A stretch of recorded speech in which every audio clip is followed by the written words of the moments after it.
Hello friends, स्वागत है आप लोगों का मेरे यूट्यूब चैनल में एक बार फिर से। और आज हम आप लोगों के लिए लेकर आए हैं इंग्लिश के कुछ महत्वपूर्ण क्वेश्चंस। आज आप लोगों का इंग्लिश का पेपर होने वाला है, इसलिए हम आप लोगों के लिए इंग्लिश के पेपर के कुछ इम्पोर्टेंट क्वेश्चंस लेके आए हैं जो कि एग्ज़ाम्स में पूछे जाते हैं। जैसे कि प्रोपोजिशंस, यहाँ से देख लीजिए। जैसे कि हम आप लोगों को बताने जा रहे हैं जो प्रोपोजिशंस होते हैं वो भी पूछे जाते हैं। जैसे कि यहाँ पर मैंने प्रोपोजिशंस को वो किया हुआ है। प्रोपोजिशंस आप लोग देख सकते हैं, ये यहाँ पे दिए गए हैं प्रोपोजिशन, और इसके नीचे मैंने ये यहाँ पे प्रोपोजिशंस कर दिए हैं, ठीक है। और यहाँ पे अब आप देख सकते हैं इन स्पाइट ऑफ मीन्स मतलब के बावजूद। ये जो शब्द होता है इसका प्रयोग वर्ब में आईएनजी जोड़ देते हैं और जीरंड का प्रयोग कर देते हैं। आप लोगों को क्लास में बताया भी गया होगा, मैंने बस समय कम था इसलिए मैंने इन क्वेश्चंस को बहुत ही शॉर्ट में बताया है, और आप लोग इसमें शॉर्ट में देख सकते हैं आराम से। इसके बाद आता है नंबर सेकंड, बाई का प्रयोग। नंबर सेकंड आता है आप लोगों का बाई का प्रयोग। बाई का मीन्स होता है के द्वारा। बाई मीन्स होता है के द्वारा मतलब कार्य या स्थिति के अनुसार परिणाम प्राप्त हो। बाई का प्रयोग हम लोग कहाँ पर करते हैं? प्रोपोजिशन का कार्य तथा स्थिति के अनुसार जहाँ पर परिणाम प्राप्त होता है तो वहाँ पर बाई का प्रयोग करते हैं। इसी क्रम में आगे बढ़ते हैं और हम देखते हैं फॉर देखते हैं। फॉर का प्रयोग कीमत लिखने से पहले इसका प्रयोग किया जाता है। फॉर का प्रयोग कीमत लिखने से पहले किया जाता है। और इसके बाद हम लोग देख सकते हैं विदाउट मीन्स के बिना। इन सब के एग्जाम्पल्स आप लोग देख कर जाएँ क्योंकि एग्ज़ाम में ये बहुत ज़्यादा पूछे। विदाउट के बिना, at any cost, by sunset और बाई सनराइज़। इन सब के यूज़ आप लोग पढ़ के जाएँ क्योंकि ये क्वेश्चंस ऑब्जेक्टिव में इंग्लिश में पूछे जाने हैं। और इसके बाद हम लोग आगे बढ़ते हैं, देखते हैं by using objective, adverb and conjunction. मतलब एग्जेक्टिव, एडवर्ब और कंजक्शन का यूज हम लोग कैसे करते हैं। तो एग्जेक्टिव में मुख्य वर्ब की थर्ड फॉर्म।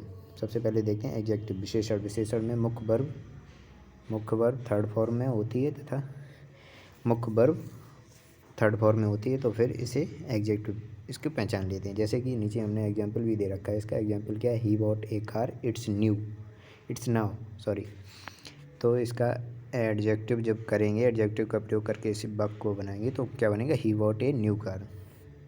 इसी प्रकार के हम लोग आगे बढ़ते हैं और देखते हैं कंजक्शन कौन कौन से होते हैं?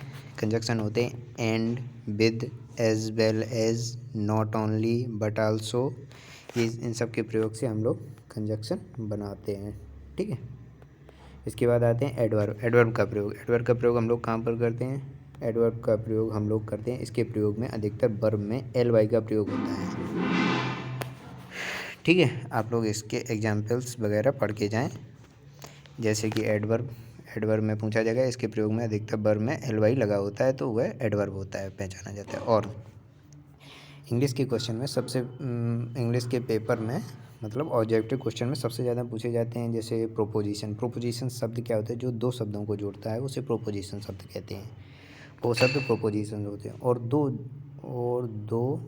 जो दो वाक्यों को जोड़ता है उसे कंजक्शन कहते हैं।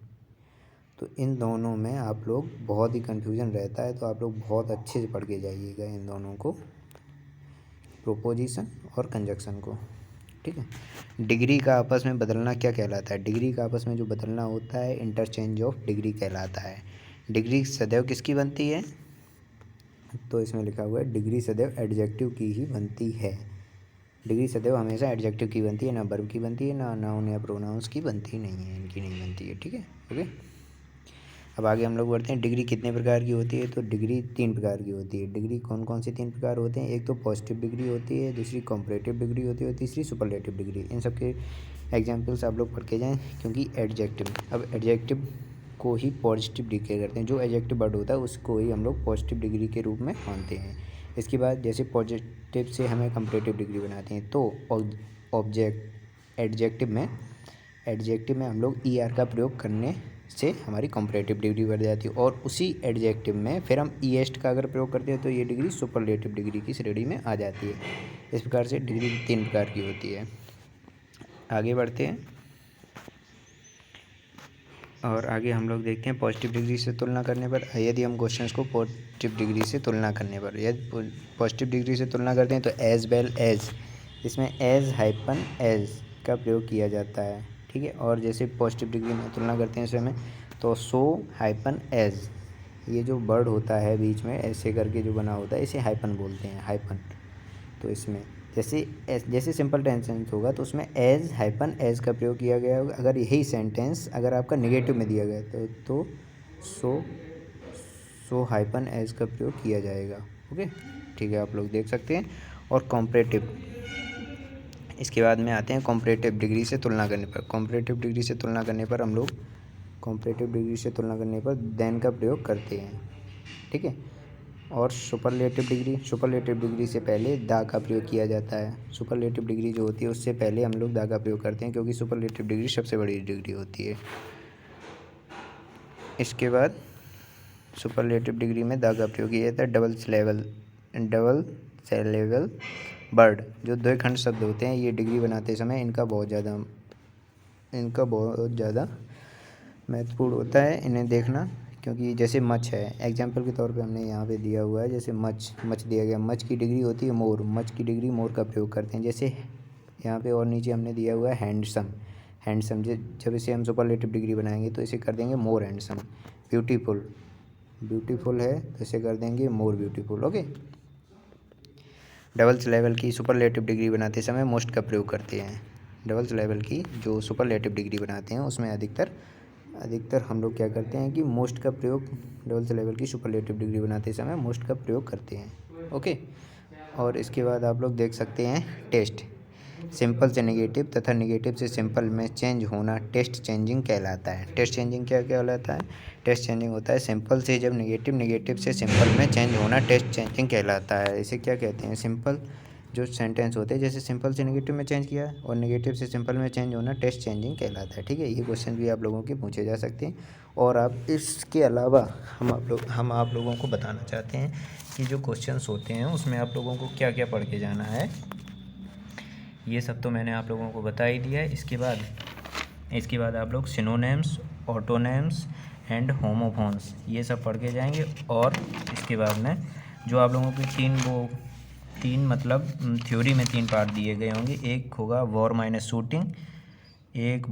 शूटिंग से होगा, दूसरा होगा, पहला लेसन होता है वॉर माइनस शूटिंग, जैसे कि इसके वो जो लेखक होते हैं, ऑथर होते हैं, इनको पढ़ के जाना है आप लोगों को, जैसे गॉर्जी ऑरवेल होते हैं। सेकेंड लेसन है ए डिलेमा, इसे लिखा है रेमंड बाई फॉसडिक ने। एंड जो तीसरा लेसन है आप लोगों का यू एंड योर इंग्लिश, इसे गॉर्जियो बर्नार्ड शॉ ने लिखा हुआ है।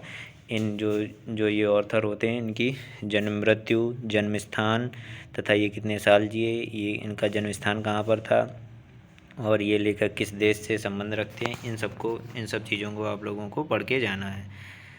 और फ़िलहाल आप लोगों के लिए हमने इतना ही कुछ बना पाया है। और इसके बाद ऑटोनेम्स, मतलब जो ब्लोम शब्द होते हैं उन्हें ऑटोनेम्स कहते हैं। और सिनोनेम्स पर्यायवाची शब्द होते हैं।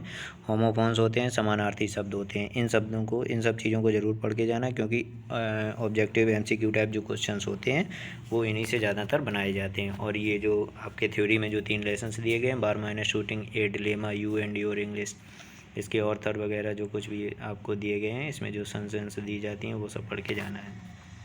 फ़िलहाल के लिए इतना ही, थैंक यू। और वीडियो अगर अच्छी लगी हो चैनल को सब्सक्राइब करें, शेयर करें।